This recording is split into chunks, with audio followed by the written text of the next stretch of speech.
पीले दांत वाली बहू। रंजना कभी ब्रश नहीं करती थी। उसे कितनी बार उसके माँ बाप ने डांटा, लेकिन उसका कोई असर उस पर होता ही नहीं था, जिस कारण से उसके दांत पीले पीले हो जाते हैं। शादी के बाद अरे बहू, वैसे तो तुझ में कोई कमी नहीं है, पर तेरे दांत इतने पीले कैसे हैं बेटा? कैसे मतलब? कोई सर्जरी थोड़ी ना कराई है। वो तो क्या नाम, मैं ब्रश नहीं करती थी तो पीले हो गए। अब क्या करूं? आप कहे तो लाल करवा लूं या फिर काले? यार ये क्या है, क्यों माँ से लड़ रही हो? लड़ रही हूँ? अरे मैं लड़ रही हूँ या ये बोल रही है कि दांत पीले है, पीले। अरे तपस्या थोड़ी ना की है इन्हें पीले करने के लिए। बकायदा ब्रश नहीं किया है 20 साल तक, तब जाकर। छी, कैसी बात कर रही हो? ये उस वक्त तो पीले नहीं थे जब हम लोग तुम्हें देखने आए थे। अरे तब साफ करवा लिया होगा डेंटिस्ट के पास जाकर। अब देखो कैसे पीले पीले लग रहे हैं। रंजना सास की तरफ गुस्से से देखती है। फिर शुरू हो गई पीले पीले पीले।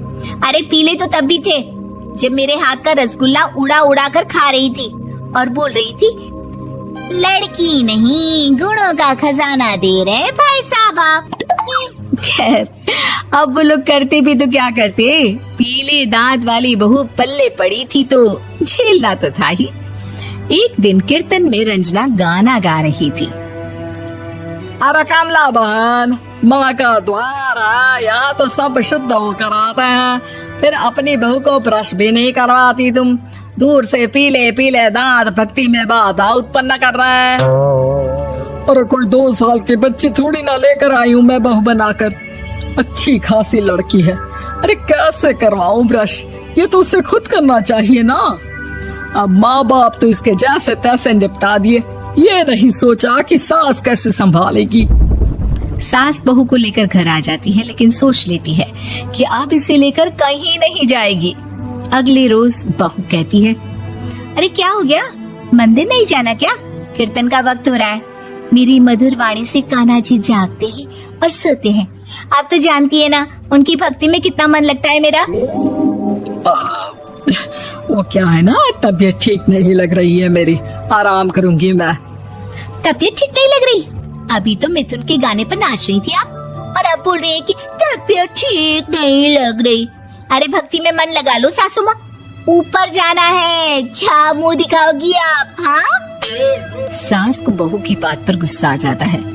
मैं क्या मुंह दिखाऊंगी, इसकी चिंता तो ना कर, समझी? अपने मुंह की चिंता कर, जो ये पीले पीले दांत लेकर हर जगह पहुंच जाती है। पता है लोग कितना मजाक बनाते हैं। ना जी ना, मैं नहीं जाना कहीं तेरे साथ। तो ये बात है, कोई ना, मत जाओ, मैं अपने कमरे में ही बैठकर भक्ति कर लूंगी।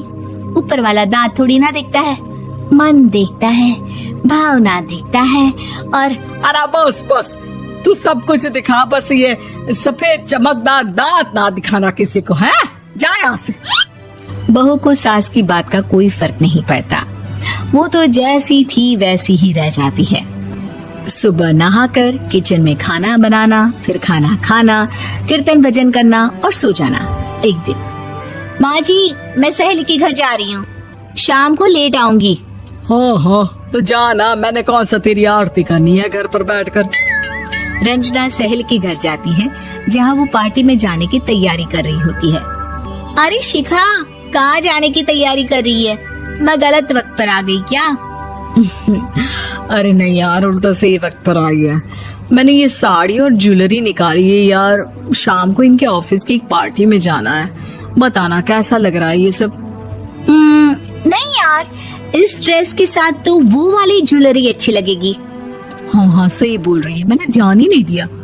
वैसे तो हमेशा से मस्त फैशन सेंस रखती है। तो बड़ा जाती होगी ना पति के साथ पार्टी में। रंजना कुछ नहीं बोलती, बस सोचती है कि यार काश ये बात सही हो जाती, पर मैं क्यों नहीं जाती पार्टी में? क्या इन लोगों की कोई पार्टी होती नहीं होगी? रंजना घर आती है और रात में पति से सवाल करती है, एक बात बताइए, आप मुझे किसी पार्टी में क्यों नहीं ले जाते? क्या आपकी यहाँ ऑफिस में पार्टी नहीं होती? पति बेचारा क्या कहता कि दांत पीले हैं तुम्हारे इसलिए। अरे कोई पार्टी होती नहीं हम लोगों के ऑफिस में, तो कहाँ से लेकर जाऊं? और मार्केट, मॉल, कहीं वीकेंड घूमना, कहीं तो। अरे यार, सारे हफ्ते में एक छुट्टी मिलती है, तो सोचता हूँ कि आराम ही कर लूं। क्यों? रंजना मन मार के रह जाती है। पहले कभी सास के साथ मंदिर जाया करती थी, लेकिन वो भी सास ने ले जाना बंद कर दिया। घर बैठी बैठी रंजना बोर हो जाती है। तभी उसे आइडिया आता है और वो मायके जाने का सोचती है। सासू माँ, 2 दिनों के लिए मम्मी के घर जा रही हूँ। अच्छा ठीक है, आराम से जा।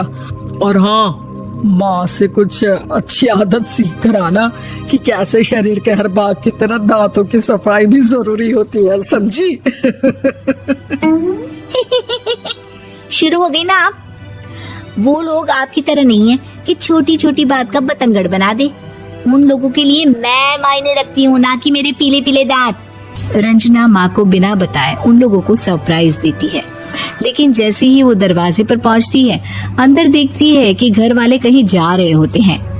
अब माँ, काश रंजना दीदी के दांतों वाली प्रॉब्लम नहीं होती, तो वो भी हम लोगों के साथ चलती ना बुआ जी की बेटी की शादी में।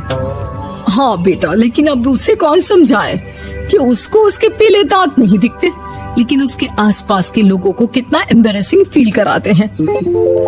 मुझे तो कितनी बार उसके स्कूल की टीचर ने शिकायत की कि उसके साथ कोई लड़की बैठना भी नहीं चाहती, और ना ही कॉलेज में कोई उससे बात करना चाहता था।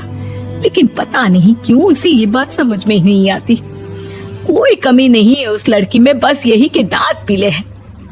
वो तो भला हो जीजा जी और उनकी माँ का, जो दीदी को जैसी है वैसे ही रखा हुआ है। रंजना को अपने घर वालों की बात सुनकर बहुत दुख होता है।